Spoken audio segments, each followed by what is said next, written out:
Okay, welcome back. Today's episode is part 6 of the lies of womanism, debunking the false historical feminist narrative that women were always oppressed by men. So this episode, I'm going to just focus on one aspect here. As you can see up on the screen, the legal status of women, specifically talking about property rights. As I've said in videos before, almost every time I get into this discussion, the two big ones, the two big gotchas that are used, if you ever say what is taken as a completely absurd statement that no, you're wrong, women were never historically oppressed. You know, the vast majority of people look at you like you got two heads when you say that. And their rebuttal is, in proof, well, of course, everybody knows that women couldn't own property and women couldn't vote.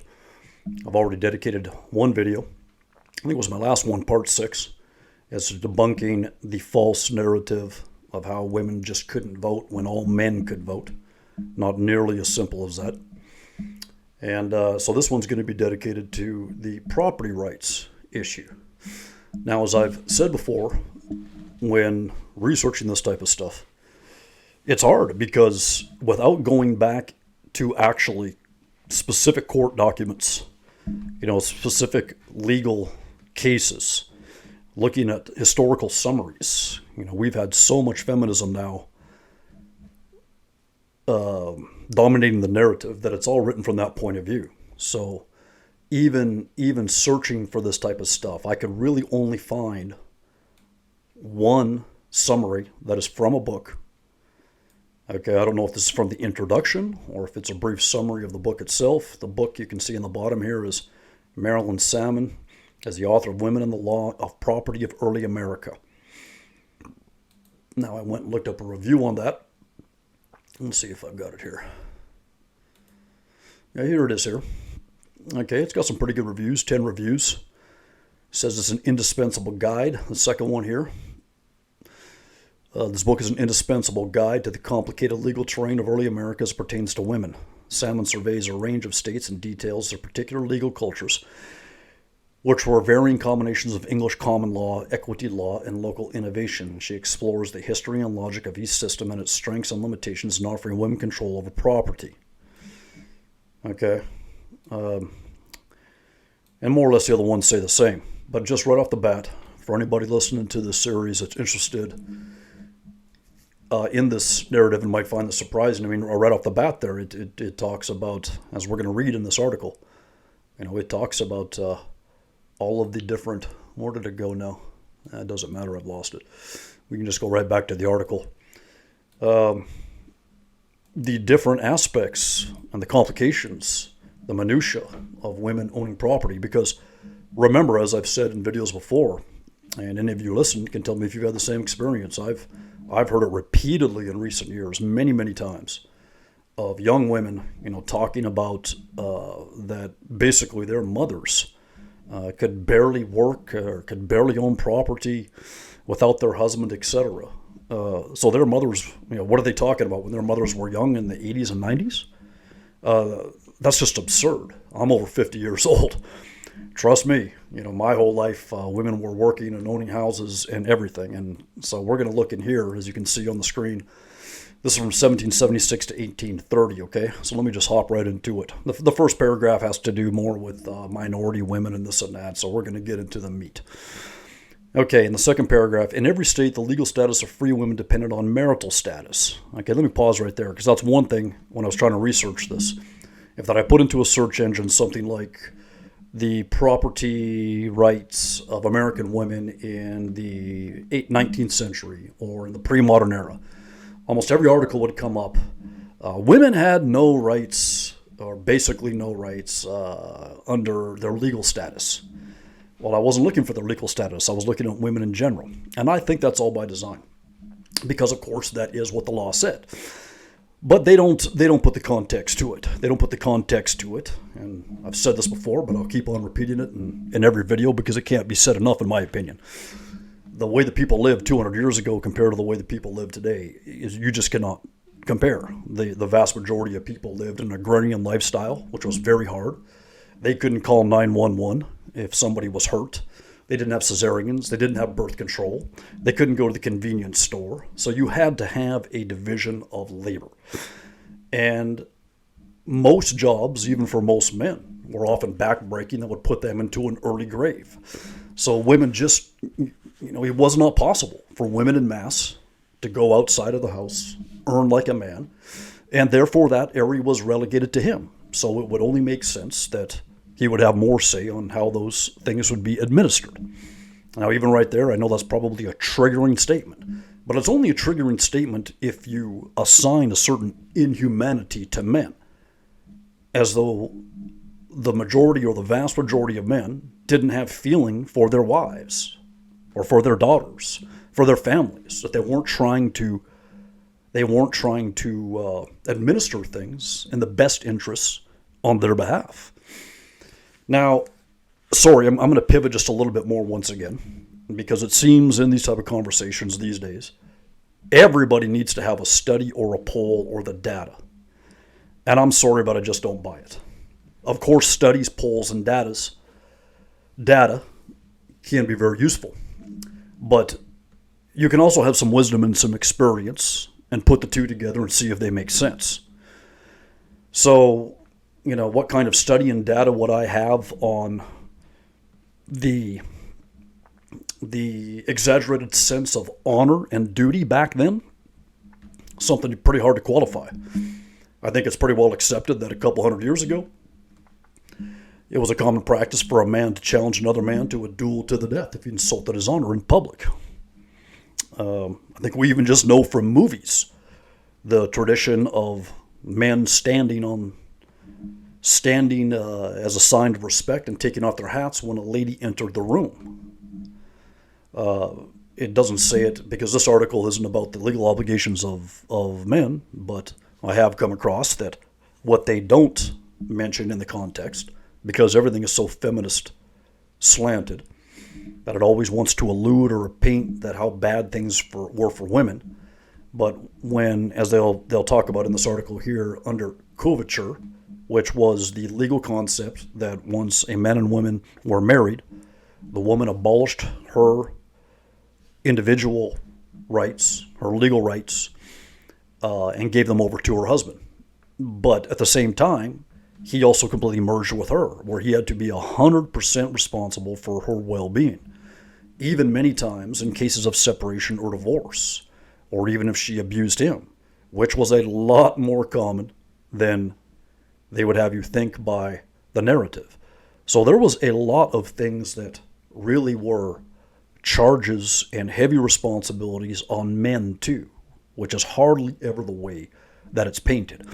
But at least this article here does a lot more justice and gives you a lot more details that are very much against the common narrative. But before I get into that, as I started to say, going back to always having to have a study for something or some stats for something. This isn't related to this subject in particular, but I just thought I would throw it in here just for some food for thought if you all might find this interesting. How much scientific research is actually fraudulent? This is an article from, as you can see here, 2021. And there's many links.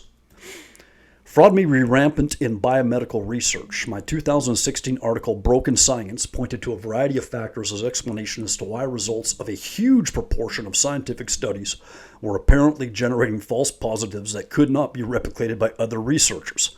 Have you all ever heard about this? A false positive in scientific research occurs when there is statistically significant evidence for something that isn't real, e.g., drug cures an illness when it actually does not. The factors considered included issues like publication bias, statistical chicanery associated with p-hacking, harking, and underpowered studies. My article did not address the possibility that the lack of reproducibility could be because a significant proportion of preclinical and clinical biomedical studies were actually fraudulent. So here's another subsequent article. I'm not going to read the whole thing. Most scientific findings are false. Saving Science is another article. And this, I guess, is quite a well-known study, coming down to here. In his famous 2005 article, Why Most Published Research Findings Are False, Stanford University biostatistician John Ioannidis cited conflicts of interest as one factor driving the generation of false positives, but also did not suggest that actual research fraud was a big problem. Now, I don't know. You tell me. It goes on to say here, maybe that's not him. A 2015 British Academy of Medical Science report suggested that the false discovery rate in some areas of biomedicine could be as high as 69%. In an email exchange with me, Ioannidis estimated that the non-replication rates in biomedical observational, that is Ioannidis. So up here they say it's not a big problem, Ioannidis said in his study, and now they contradict themselves and say Ioannidis estimated that the non-replication rates in biomedical observational and preclinical studies could be as high as 90%. Okay, so once again, just another little factoid. I don't know if y'all would be in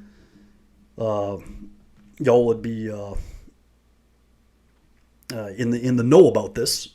That my understanding is that it's reported roughly that every year the FDA, the Food and Drug Administration, pulls about 4,500 products from the shelves that have been deemed to be unsafe. Now, they would have never been on the shelves, these products, if they hadn't already been deemed to be safe. Think about that. Right? All the powers that be that are deciding these things. That's why I brought this up, because we're looking through here, looking into the history, the narrative, who can we depend on, what are they telling us? You've got to be able to read between the lines and balance the stats, the data, with common sense, and many times, I'm sorry, as I said in a video in the past, your personal anecdotal experience. If you have decades in doing something in deep immersion, let's say, and you come across the same results time and time and time again, but everybody tells you that that's not the case, how long do you go and say, well, maybe it's not me, it's not them? Especially when you look at the results of the way people are living nowadays, what they consider to be quality or factual or truth, etc. But anyway, that's just some words on that. Let's just get back into the article here so I don't have this video go on forever. Okay, in every state, the legal status of free women depended upon marital status. That's where I stopped. Unmarried women, including widows, were called femmes-seules, or women alone. They had the legal right to live where they pleased and support themselves in any occupation that did not require a license or a college degree restricted to males. Now, right there, I'm sure that will trigger a lot of people. Oh, but they had restrictions or certain things that only males could work in. Well, I'm sorry, and I will probably trigger some people here. And believe me, my views have done a 180 on this over the years, about the past 20 years. I don't really have a problem with that anymore at all. If it was up to me, I would probably restrict a lot of professions to just males because it works better. It's not because I think of any less of females. It's not because I think they're incompetent. Doesn't mean I think they can't do the job. But just the introduction of females into certain sectors of things that are male-dominated, let's say carpentry, let's say linesmen, etc., it is not good for the work environment. I'm sorry, it is not. Many things can start to happen. She gets pregnant. She wants to take some more time off for her kids. And that's all legitimate. I don't hold it against a woman. Flirting, hookups, men just being inclined to, simp for women. That might cause resentment, etc. It's just not a good dynamic. It's not a good dynamic. And how many of you all know, yes, once again, it's anecdotal. I think there might be some studies on this, though. I should bring it up. But I have seen so many accounts over the years, and known many personally, where women will put in 8, 10 years in school and getting a PhD in something, becoming a surgeon. And then, they hit, by this time they're approaching 30 when they go to work. They go to work in their field about 3 to 5 years, realize they want to have kids, are having to do a lot of long hours. They might have $250,000 of student loan debt by this time. And within, 5 to 10 years, they've said, you know, I'm out. And they get married to another hiring professional. They've got their student loans pay off, and they go and have kids. Now, how much does that affect the society at large? You know, how many, in all honesty, how many women, females, do you all know of, you know, that have become doctors or engineers, these classically male-dominated professions that literally work at it for 40 to 50 years, you know, from, you know, the time they finish school, 25 to 70 or something as such. I don't see it, but tell me in the comment sections if I'm wrong. Anyway, let me go on. Single women could enter into contracts, buy and sell real estate, or accumulate personal property, which was called personality. I've tried to say that word. I just came across that word. I've looked it up several times, had it pronounced in the online dictionary. Personality, I think is how you say it. Lord. It consisted of everything that could be moved: cash, stocks, and bonds, livestock, and, in the South, slaves. Okay, so long as they remained unmarried, women could sue and be sued, write wills, serve as guardians, and act as executioner or oh, good Lord, executors of estates. I don't know why I can't say that one either. These rights were a continuation of the colonial legal tradition. But the revolutionary emphasis on equality brought some important changes in women's inheritance rights. State lawmakers everywhere abolished primogeniture and the tradition of double shares of a parent's estate, inheritance customs that favored the eldest son. Instead, equal inheritance for all children became a rule, a big gain for daughters. Okay, so once again, compared to the narrative that you will hear out of almost everybody, that it wasn't too long ago that women couldn't even own property. Okay? Or a single woman can enter into contracts, and here they're not talking about property, but they will. Okay? They can enter into contracts, buy and sell real estate, accumulate personal property, and take it all with them. Cash, stock, bonds, livestock, slaves even. Okay, they could sue and be sued, write wills, etc. I've never heard this expressed at all before. Marriage changed women's legal status dramatically. When women married, as a vast majority did, they still had legal rights but no longer had autonomy. So they still had legal rights, just not autonomy. Instead, they found themselves in positions of almost total dependency on their husbands, which the law called coverture. As the English jurist William Blackstone famously put it in his commentaries on English law, by marriage the husband and wife are one person in law. That is, the very being or legal existence of the woman is suspended during the marriage, or at least is incorporated and consolidated into that of the husband, under whose wing, protection, and cover she performs everything. Okay? Under whose wing, protection, and cover she performs everything. It's never expanded on those deals about how much of a burden was that for the man. Coverture was based on the assumption that a family functioned best if the male head of the household controlled all of its assets. As a result, a married woman could not own property independently of her husband unless they had signed a special contract called a marriage settlement. Okay, but she could. She had negotiating power, once again. Very contrary to the narrative that I think the vast majority of people have internalized.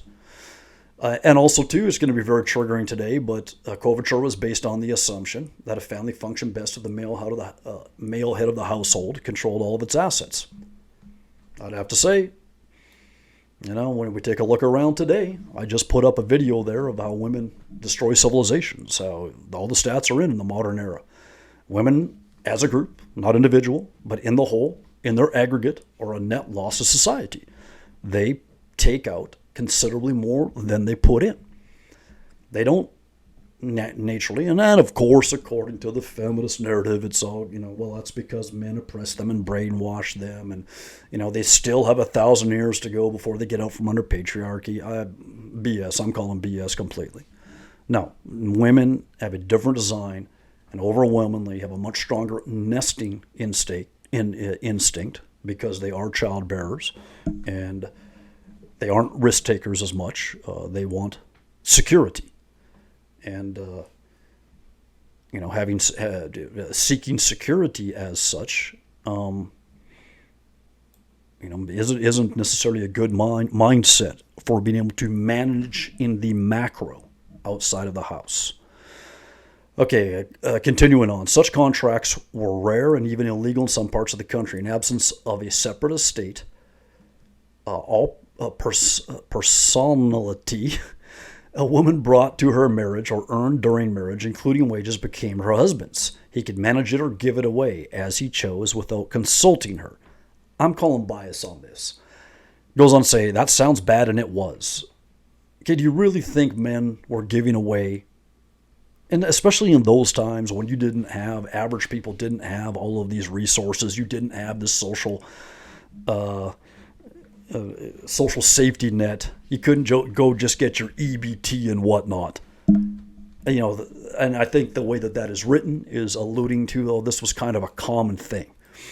Okay, but then they do go on to say, but one rule worked to mitigate some of the worst effects of coverture. A married woman had the right to be maintained in a manner commensurate with her husband's social status. If he refused to provide for her appropriately, she could sue and win support from the courts. While waiting for the court's judgment, she was permitted to run up charges at local stores and taverns, and her husband had to pay for them. Judges consistently applied this rule, called it doctrine of necessities, in order to prevent men from neglecting their wives.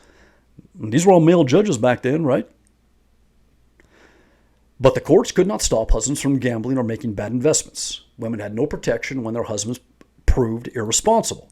If creditors pursued a husband for debts, his wife was entitled to keep only the bare necessities of life. This was usually defined as 2 dresses, so she would have one to wear while the other one was being washed, cooking utensils, and a bed.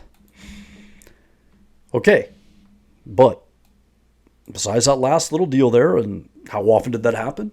Once again, keeping in mind, there was a lot more social honor, duty, shame that has pretty well disappeared today. Shame, belief in God back then. How common was that, do you think? I'm sure, of course it happened. You always had losers. Did you not have women that were probably losers as well, too, that were wasting the money or combative with their husbands? I'm sure it did. Was it common? I don't think so. I'm sure we're going to find a ton of literature, feminist literature, that would tell us that it was common. But just real quick, to touch on that once again, right? A married woman had the right to be maintained in the manner commensurate with their husband's social status. That is also part of coverture. Anytime you hear about coverture nowadays through the feminist paradigm, women became property of men, she had no rights, etc. Yeah, well, maybe that was the way that it was seen and approached. And as such, he had to totally take care of her, and she could take him to court, entering into the sphere of the house, right, where a judge would make him provide for her. Once again, another piece there I'd never heard at all. Women's right to real property. Continuing on. The lands and buildings that constituted most wealth in the early national period were more extensive than their rights to personality. A husband could not sell or mortgage the realty his wife bought to their marriage without her consent. He could use it, but could not convey it, because a woman's real estate, generally inherited from her father, was meant to stay in the family and descend through her to her children. Once again, sounds a lot different than the narrative that I have heard. A wife also had important rights to the real property that her husband brought to the marriage or purchased afterwards. He could not sell or mortgage unless she signed a statement signifying her free consent, which was recorded with the deed. Few mortgagors or buyers would enter into an agreement without the wife's consent. They knew that she retained her right to be maintained by the property in the event of the husband's death, even if he died insolvent. Right there is very impacting. That sounds like that they took it quite seriously. Don't get tied up in a property if she hasn't signed off, because she's got such strong legal rights. She will come and yank it out from underneath you. Once again, these are things that I have come completely, totally convinced of. No, the majority of men, really did want to and did as much as they could as fallen human beings to sincerely provide, protect, and love their wives and their families. Courts were careful to ensure that a wife signed a conveyance of her own free will and not because of pressure from her husband. A court officer questioned her apart from him to confirm that she actually agreed with the sale or the mortgage. Had special court officers appointed to make sure she wasn't coerced. All right? I'll go back to what I said in the beginning. Now, so many young women will tell you that just a couple of decades ago, women were still chained and enslaved. We're talking about here, what was the year in the beginning of this? 1776 to 1830. This was what was going on. Okay. One of the most important rights of a married woman was dower, which was designed to provide her with support during widowhood. It consisted of a life estate in 1/3 of the husband's real property, if there were children, and 1/2 if there were not. A life estate did not mean actual ownership of the property. It meant only to provide for the wife, as her husband would have done when he lived, under a legal system that recognized her position of dependency within the family. When a widow died, her dower lands descended automatically to her husband's heirs or to his creditors. A solvent husband could leave his widow more than one dower if he chose to. He could even leave her his entire estate in fee simple, absolute ownership. But he could not leave her less. Most couples relied on dower as their standard for how much to leave. Now, a quick word on this, and I've mentioned in the video in the past. I think what they might be referring to here, what I heard Karen Strong refer to, that when they said that she could not own, right, it says a life estate did not mean actual ownership of the property. It was meant only to provide for the wife, as her husband would have done when he lived, under a legal system that recognized her position of dependency within the family. So what I had learned from Karen Strong, that she had come across information of saying that when they say, she couldn't own the property, that was such proof of terrible oppression. She couldn't own the property because property could be held, have liens put against it, and have it taken away if you fell into debt. So the property would be held in trust. Now, they don't say that here in this article. I'd really like to be able to find those exact facts that she spoke of, because actually it was a system to protect her, and they kind of allude to it here when they say under a legal system that recognized her position of dependency within the family, right? That she was a dependent, so you couldn't expose her, possibly, if it's true what Karen had said, couldn't expose her to the risk of having a property taken against her if things went bad south, or if things went south economically. It was a measure of financial protection against her. And what would happen was, if I didn't say it already, that Karen said that she couldn't own it, but that property would be held in trust by a male relative, a close male relative. So if things did go south, that he would be responsible for the debt. She wouldn't be responsible for the debt. So it was a measure, he would take a massive hit to protect her. When a widow died, her dower lands descended automatically to her husband's heirs or to his creditors. Oh, I already read that. Dower was a legal tradition carried over from colonial days. This and other rules about married women property rights were meant to support the family as a unit. And there you go. That's a big part there. They had value on the family. And as I get into more and more of this, I'm going to start to pivot into more of how Marxism was a part of feminism. And certain ethnic groups had a great influence upon this, if you catch my drift. Then Marxism was rabidly anti-family from the beginning. And that's what we're seeing today with the manifestation of what is going on. These people actually valued and understood, get a legal system to keep the family supported, intact, and healthy. They worked reasonably well with an economic system based on land wealth, which under families typically stayed in one place and rarely sold or mortgaged their farms. They did not work as well, however, in society like the rapidly expanding and industrializing 19th century United States, where lands changed hands frequently and where there was growth in personal property as well as land. Under these new circumstances, the old system of property law faltered. It failed to give adequate protection to women and at the same time denied them the ability to safeguard their own interests. In recognition of this dilemma, states began to pass Married Women's Property Acts in the antebellum decades. This gave wives the same legal rights as single women with regard to their estates and wages. It was piecemeal legislation, enacted reluctantly by male lawmakers who would have preferred to keep women dependent within the family. Yet the lawmakers recognized that these reforms were essential in a capitalist economy based on movable wealth. Okay, well, once again, they're alluding to, it was male lawmakers reluctantly enacted this. Well, maybe with good reason. Not because they hated women, but because they were seeing more and more cases when they gave women too much autonomy, and they didn't have a lot of experience at that time. It wasn't possible in the workforce, navigating the business world, the social world, the superstructure outside of the home. Things went south a lot. I said, maybe it's probably better to keep them. They would have many children, limited opportunities to work, etc. Just because of the nature of the society. Doesn't necessarily mean at all by that statement there is because they were anti-woman or it was discriminatory for discrimination's sake, of some kind of bad intention of bigotry. Political rights were a function of control over property for men in the Republic, but gender alone was the basis for women's exclusion. Okay, now once again, that's what they say here, right? Well, maybe there was behaviors that went along with that gender that they recognized as a pattern recognition. As I stated a little while ago, just as you can kind of see here, of how many women commit a decade or more to education in a high-performing field, and then after 5 to 10 years decide that they want to have children and opt out. And maybe that's what these guys were seeing back then and saying, well, maybe this isn't the best way to go.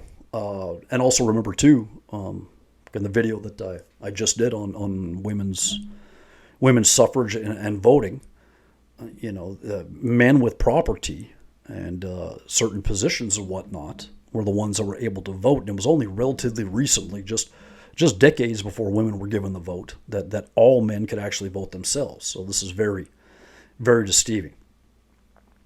And then they go on here to talk about, the way that they saw it, that there was one vote for a household basically, and that a woman would, vote with the politics of her husband. So why give 2 votes to one house?